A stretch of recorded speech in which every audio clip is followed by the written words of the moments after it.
Hello, bonjour, aheo, akwaba. Welcome to the second episode of the Liberated Self podcast, and I am your host, Olivia Atsa.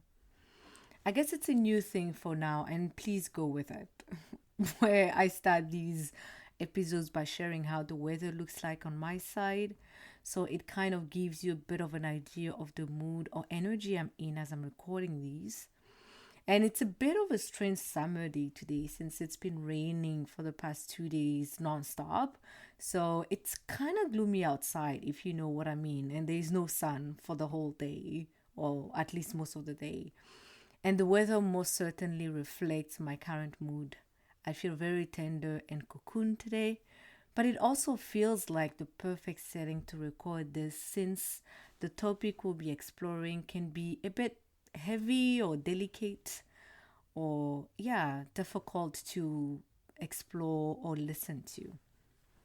Well, wait, actually, now that I think about it, we are technically still in the spring and it's not summer just yet because since I moved to Canada, I've heard people say that summer officially starts on the day of the solstice, which is on June 20th, if I'm not mistaken. Then, well, I guess it's a normal spring day after all. Either way, I hope you are doing well from wherever you are listening to this episode right now, and thank you for being here. Today, I would like to talk about grief, the grief that deepens us. And I know this can be sensitive or tender to explore, like I mentioned a little bit earlier, especially for some people. So if you are not in the right headspace, please take care of yourself and come back when you feel like you have the capacity to listen to this. And if you are going through some kind of pain, heartbreak, or grief now, please know that I see you and I feel you, even though we might not even know each other. I truly hope it gets easier, also better over time. And in this moment, particularly, you are supported and truly held. And maybe as you listen to this today, you may take away something that could be helpful to your grief journey. So stick around, you never know. This episode is probably going to be a part one of a two-part series because there's too much to say and unpack about grief.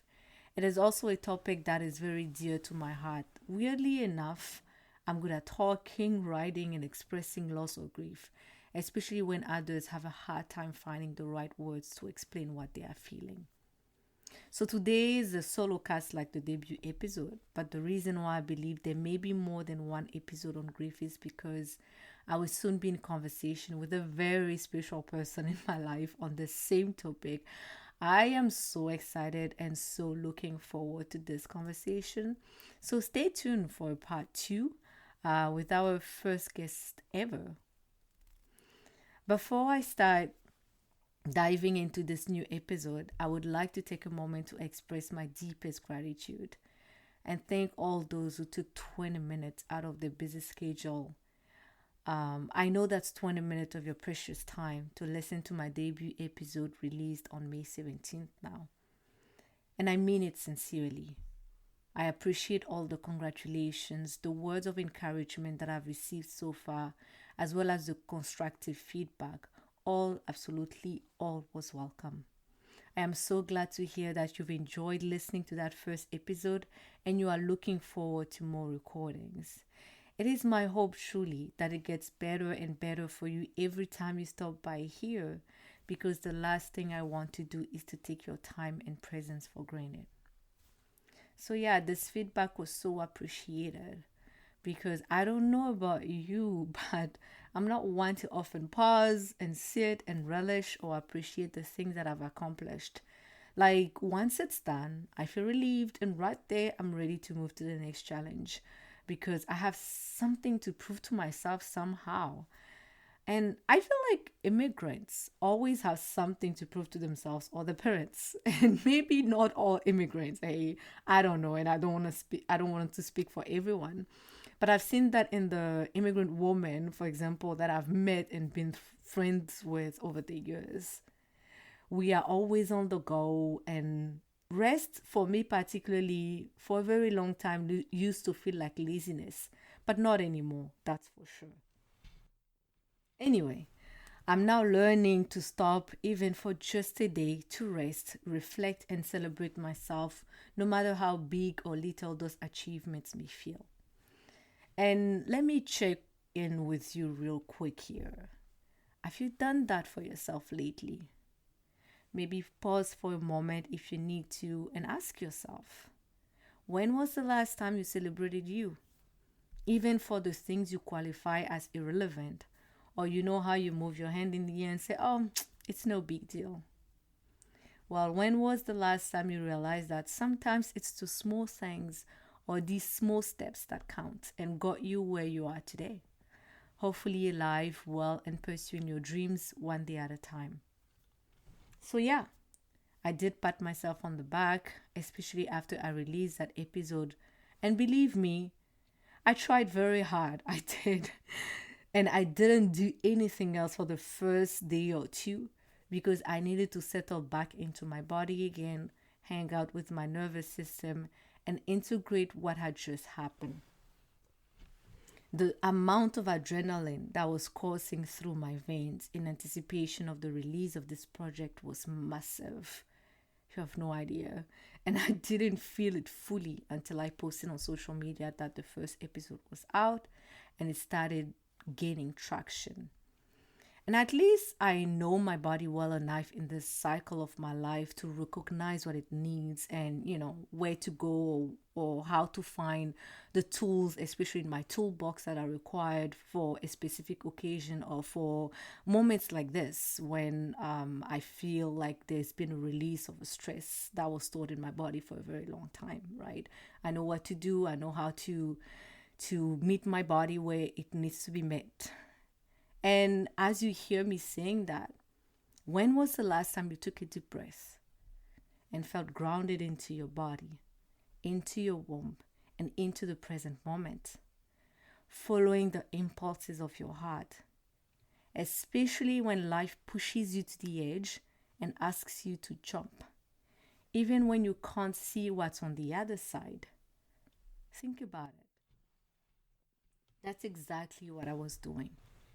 Jumping with blindfolds on and trusting that I'll be caught on the other side, or I will fall back on my feet at least, because this was so foreign to me. And to be honest, life had been pushing me to the edge now for a while. When you don't listen the first time, the second time, the third time, and it either becomes painful or it becomes, like things seems to be falling apart at some point, it got to that point where it became too uncomfortable to ignore the signs. A lot of tough decisions had to be made at that time before getting to this point of complete surrender to the new path that was unfolding in front of my eyes.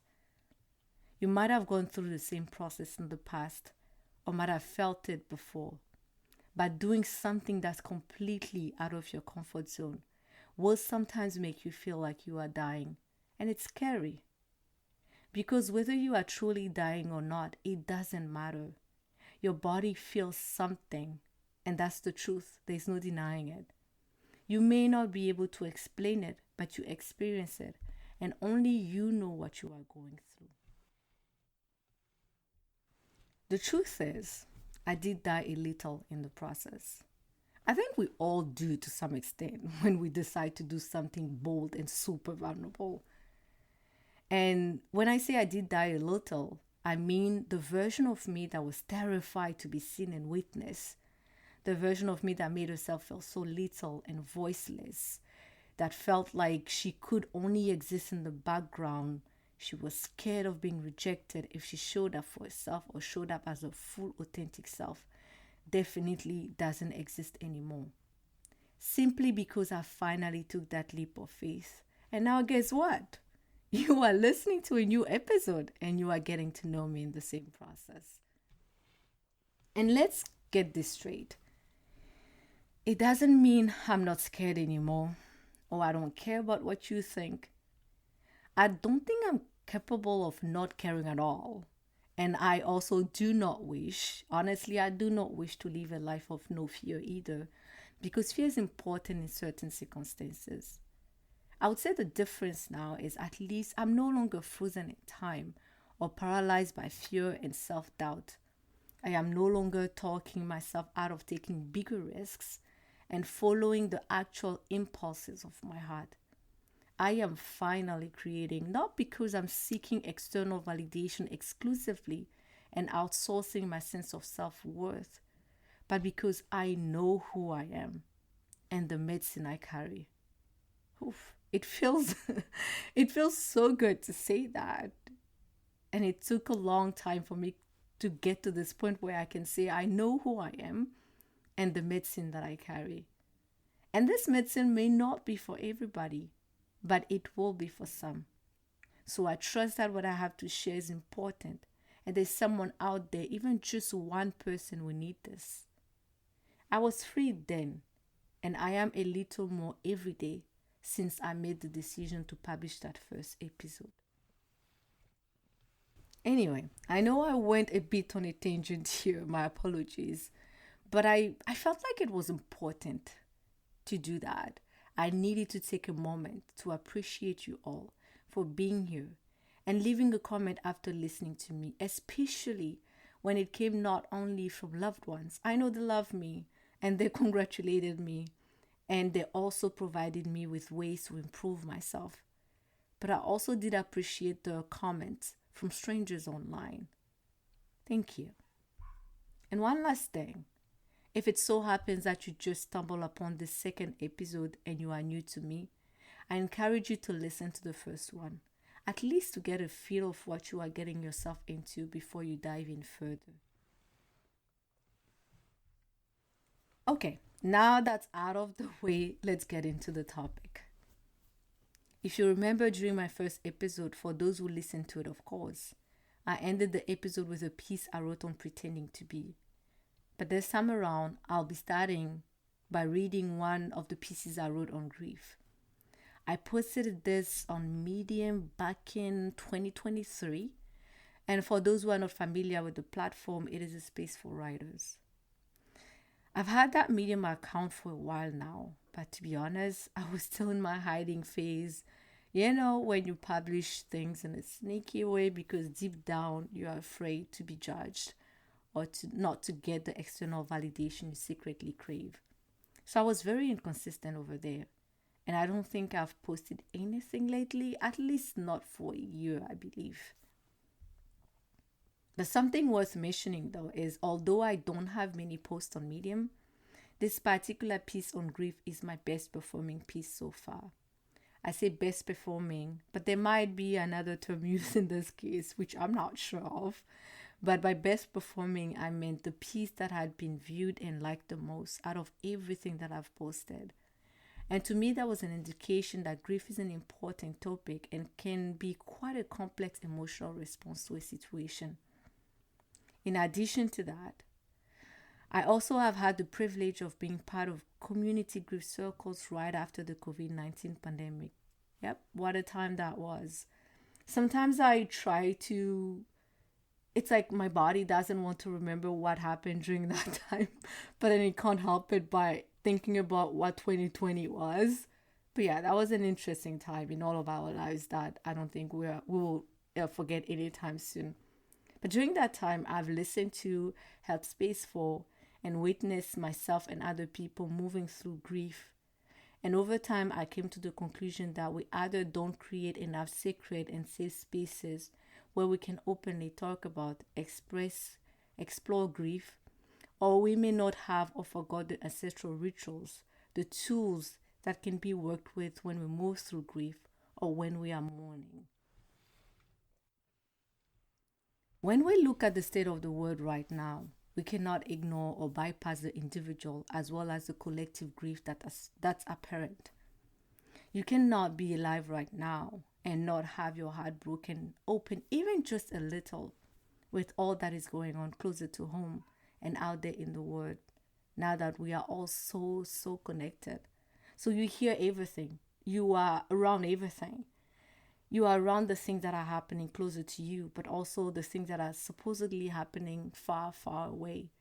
but they feel so close to home now because, again, like I said, we are also connected.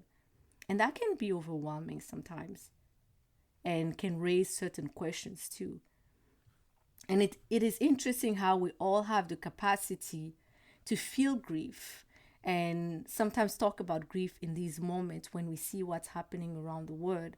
But unfortunately, grief can feel like such an isolating experience because we either at home alone thinking about it, talk about it, or even when we are with other people expressing it, we can't always be honest or upfront about our grief.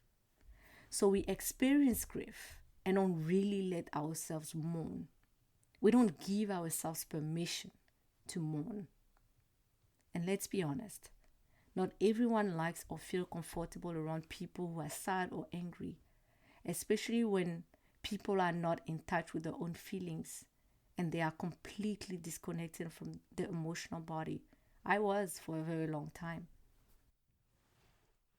There's this great quote from Akan that says, "Remember, despite how open, peaceful, and loving you attempt to be, people can only meet you as deeply as they've met themselves." This last part, specifically, people can only meet you as deeply as they've met themselves. I had to reflect on that for a very long time, and it has proven to be true over and over again, at least in my personal experience. I even remember the good vibes only era we all went through. I did too. It seemed like we were all relentlessly pursuing happiness and good news only. I can understand it to some extent, especially when we are inundated by bad or sad news most days and we need a break and to detach. I need that too some days. But at some point, we seem to be running away from anything or anyone that would remind us of our own sadness or grief and even rage.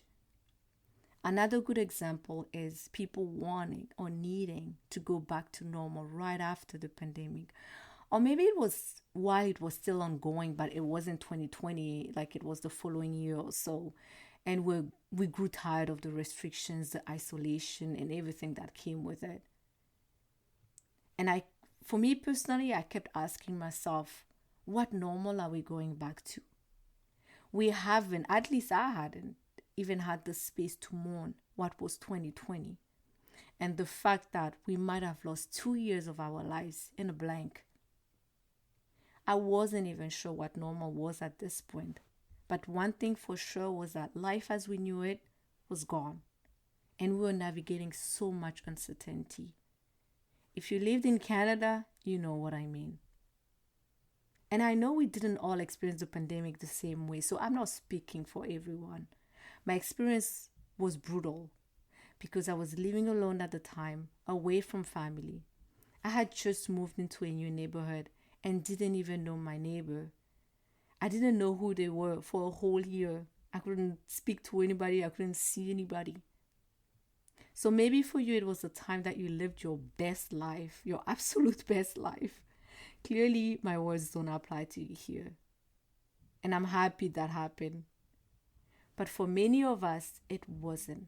And it turned out to be a wake-up call. The grief I experienced at the peak of the pandemic due to some suppressed memories of trauma that came back to the surface when I was all alone with my thoughts reminded me how real grief is, because I was experiencing some physical pains. It reminded me that grief is palpable. It changes us. It shakes us. It brings us to our knees sometimes. It moves us. It uproots us. And in the end, it deepens us and break our hearts open to more love if we allow it to. And that's what I try to express in the writing I'll be reading shortly. The time when grief knocked at the door of my heart and my life, way before the pandemic, that was a time that happened when I was still little. I didn't know who or what it was at the time, but I allowed it to shape me into the version of me who is now ready to show up fully and fight for little Olivia. This piece very much inspired this new episode. As you listen to it, Please keep in mind that this was shared back in 2023 and probably written a bit earlier because it references an earlier part of my life.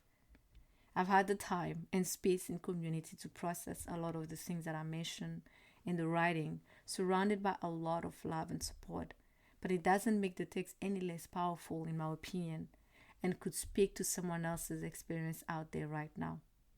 So here it goes. I've been grieving since I was a little girl. Grief has been my closest companion. I know that now because although I don't remember much about my childhood, some kind of amnesia about everything that happened to me or certain things that happened to me in my early childhood, I remember myself role-playing a grieving widow when I was a little girl, which always made me think that I was somehow very weird. So I kept it a secret and never shared that story with anyone until I felt safe enough to open up about it. For the first time last year, I shared that story with someone dear to my heart in confidence, and they opened my eyes to a fact. That was my grieving little heart longing to be witnessed and heard at the time. However, since no one was there to listen, this was my way of expressing and moving through my grief. And that's when I met grief for the first time. It all made sense suddenly, and something within me was cracked open. I woke up fully to the fact that my inner child knows grief all too well. A relationship that started the minute she decided to bury her core essence and forget herself for her own safety. She was not sure what safety meant at the time, but she knew she needed to survive. Feeling stuck between the moment she was never fully rejected and at the same time never fully loved either. Confused about who she was. Wait, let me correct that.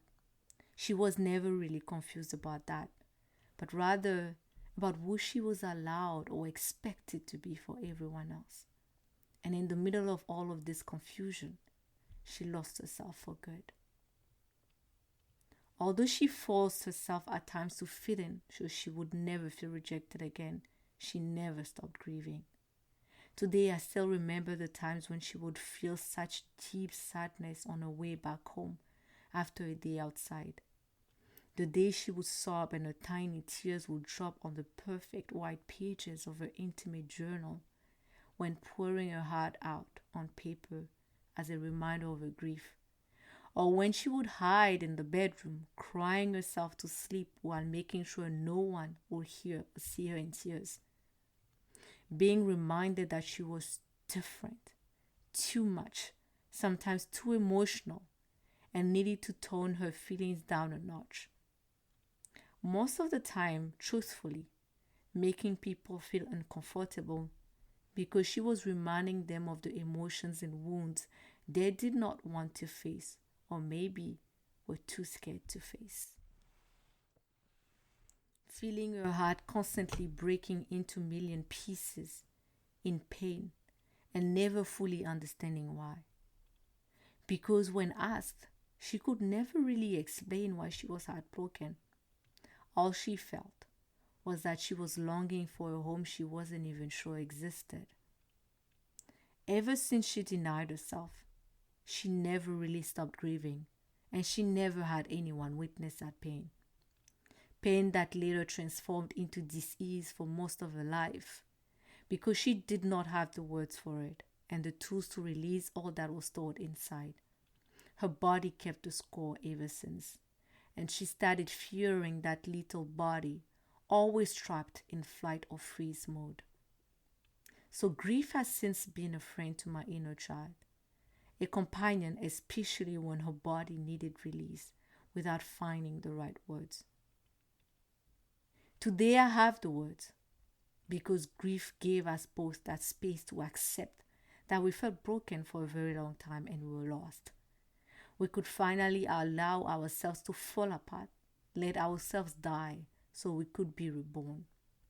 Although most of the encounters with grief were deep, intense, and sometimes overwhelming, they were the most transformative. Grief has been a true heart opener, helping me befriend my pain, my heart, my body, a true reconnecting light between my inner child and I. I met my inner child in places I never thought I would ever visit again.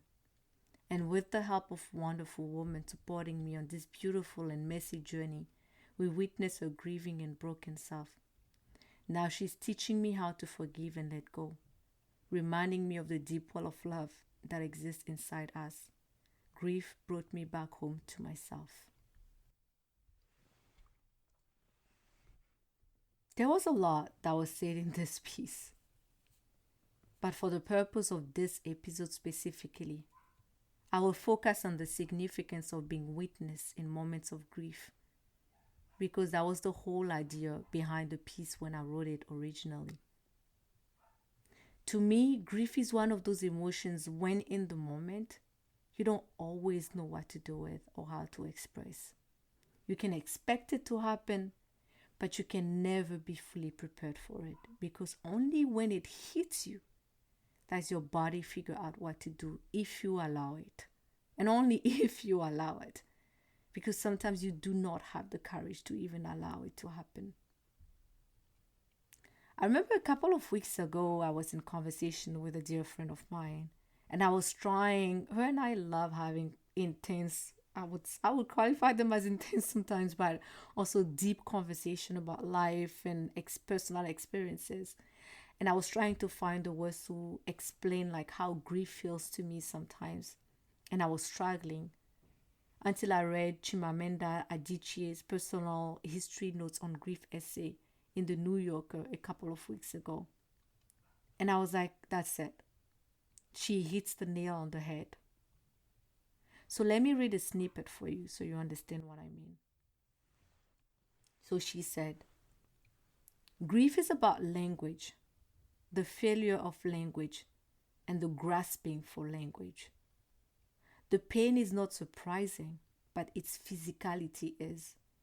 My tongue unbearably bitter, as though I ate a loaded meal and forgot to clean my teeth. On my chest, a heavy, awful weight, and inside my body, a sensation of eternal dissolving. My heart, my actual physical heart, nothing figurative here, is running away from me. Had become its own separate thing, beating too fast, its rhythm at odds with mine. This is an affliction not merely of the spirit, but of the body. Flesh, muscles, organs are all compromised. Let me pause here for a second. I feel like I need to. I couldn't agree more with her. And I believe that's also what makes grief so scary sometimes. For the past few days, even as I was writing and preparing myself for this episode, I would need to stop from time to time and pause, because the episode would awaken some memories, not necessarily painful ones all the time, but reminders that grief used to live here, in the parts of my body that used to hold the stories that I'm now trying to tell out loud.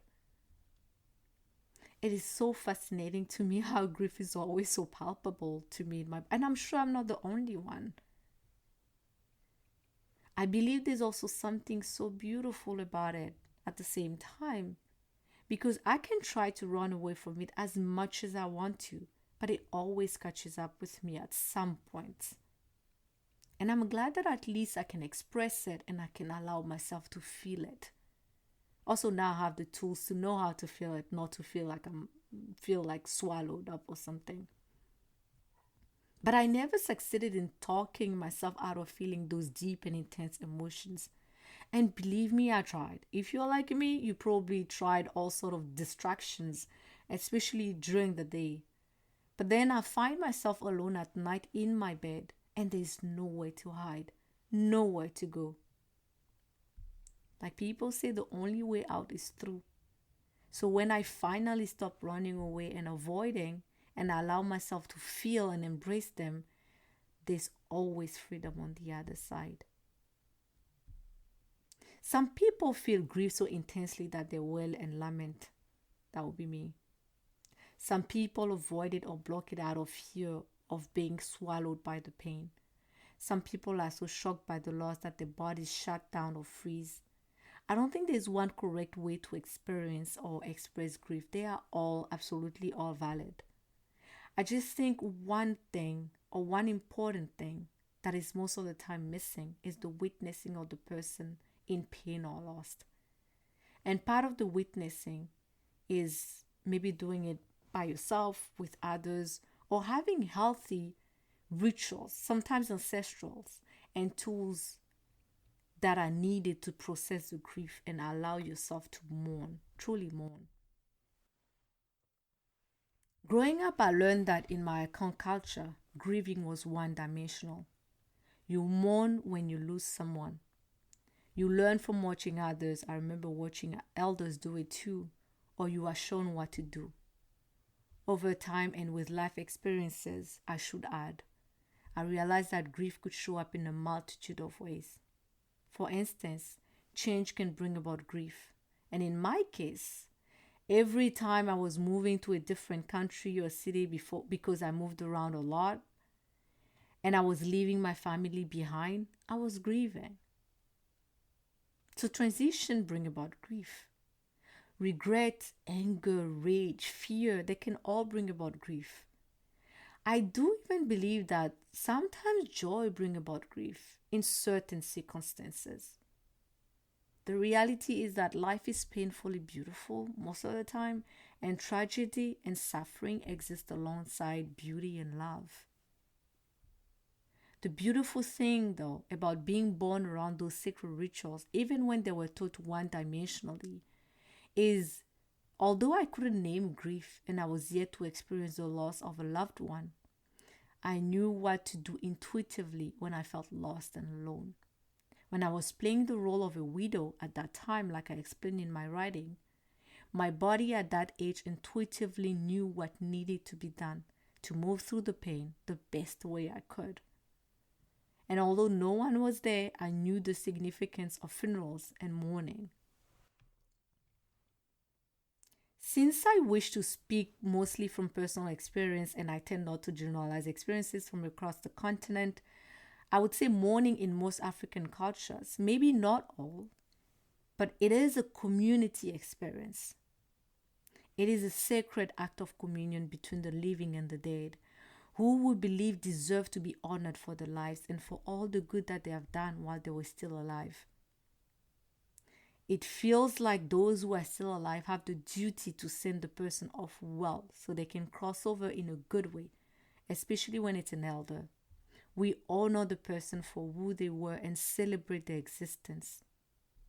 I experienced it firsthand during my maternal grandmother's funeral, which I am so deeply grateful I was able to attend and be there with my family and especially with my mother. The actual funeral was at least a 2 to 3 day ceremony filled with meaningful rituals from the Akan culture in Cote d'Ivoire and so much love.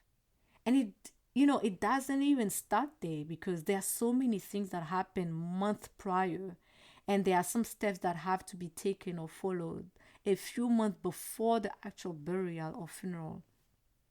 So many people come.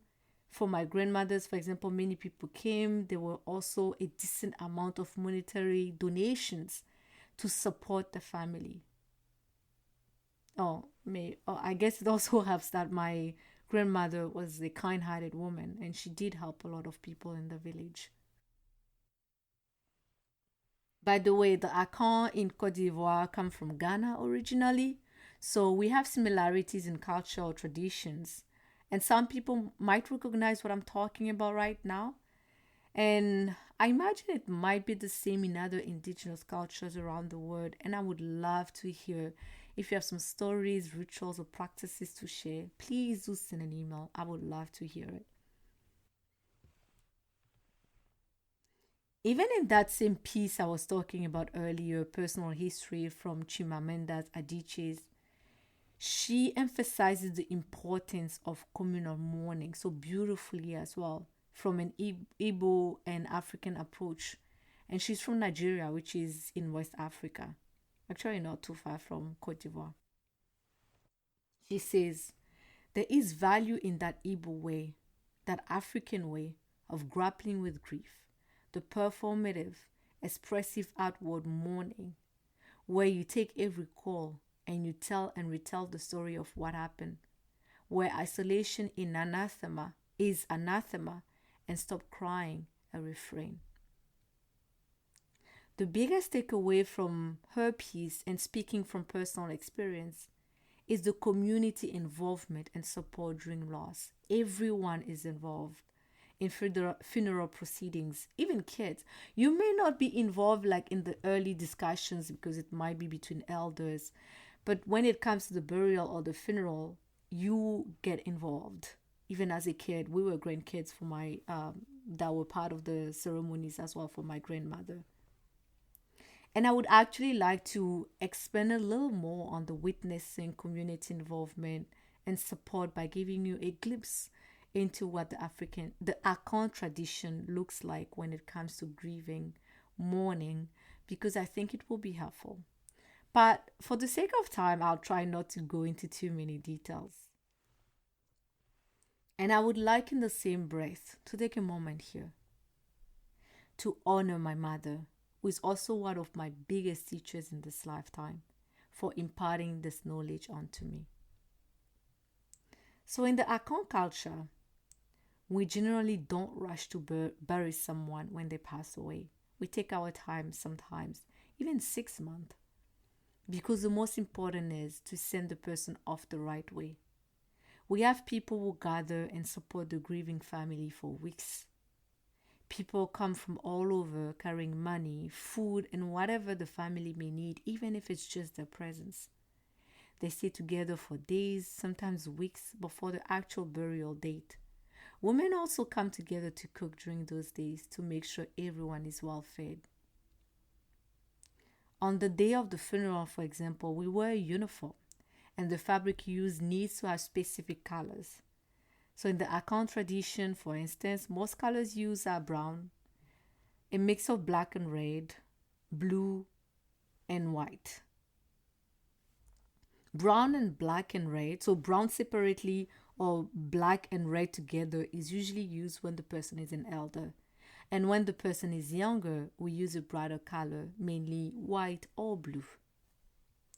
If the person who passed away is the first child, and if the mother hasn't lost more than 3 children, we don't hold big traditional ceremonies. Generally, from the first child to the 3rd child, the ceremonies are very short because we want to ward off misfortune, and we bury the child very early on, meaning we don't want the other children to die too.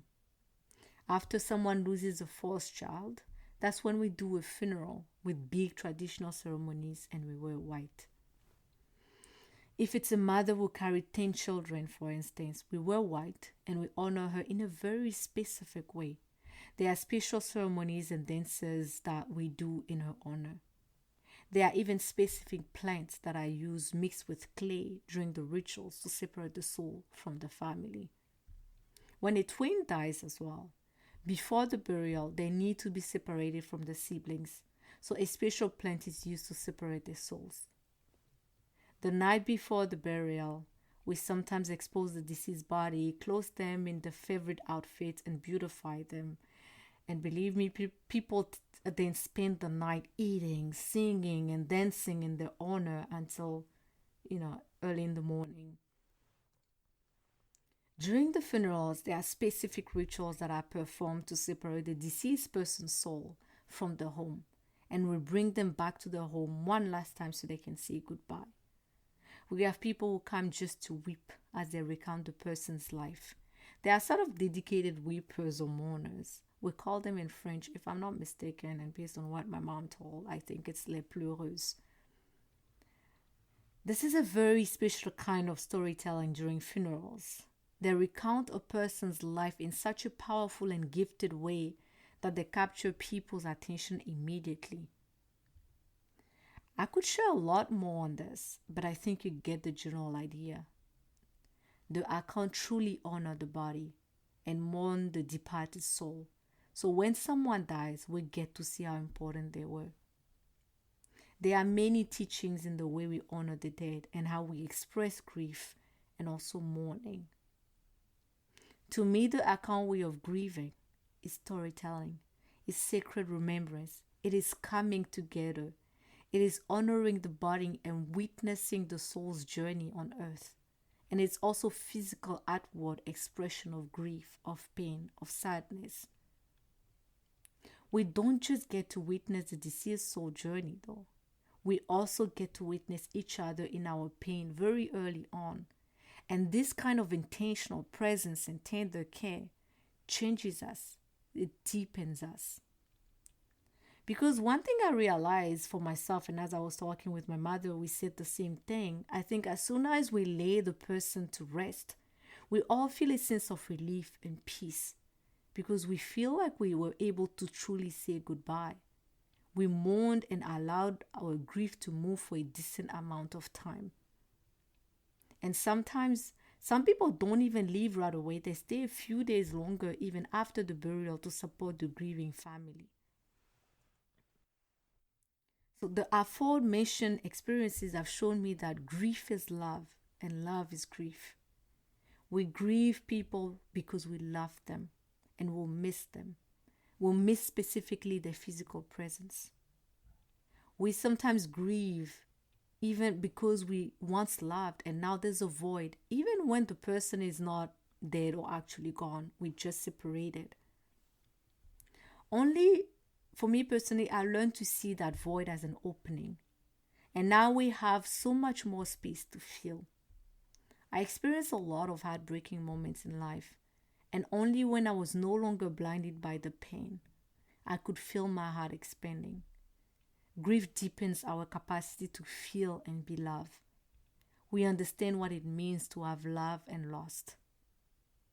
We don't take anyone or anything for granted. I feel like, am I quoting a song here or something when I say we understand it means to have love and loss? I don't know. I feel like I've heard it somewhere before. But yeah, we don't take anyone or anything for granted.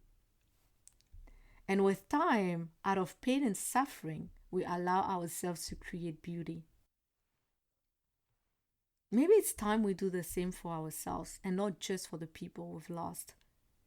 And we don't just feel the grief, but also allow ourselves to mourn the loss, the pain, the transition, the old, you name it.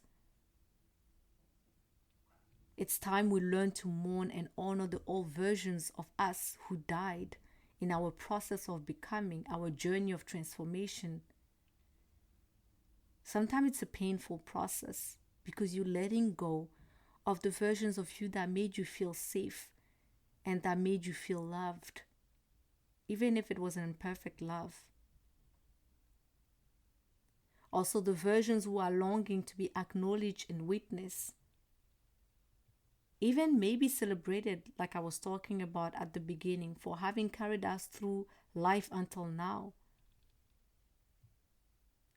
We can also learn to mourn and honor our life experiences and stories through storytelling and loving presence.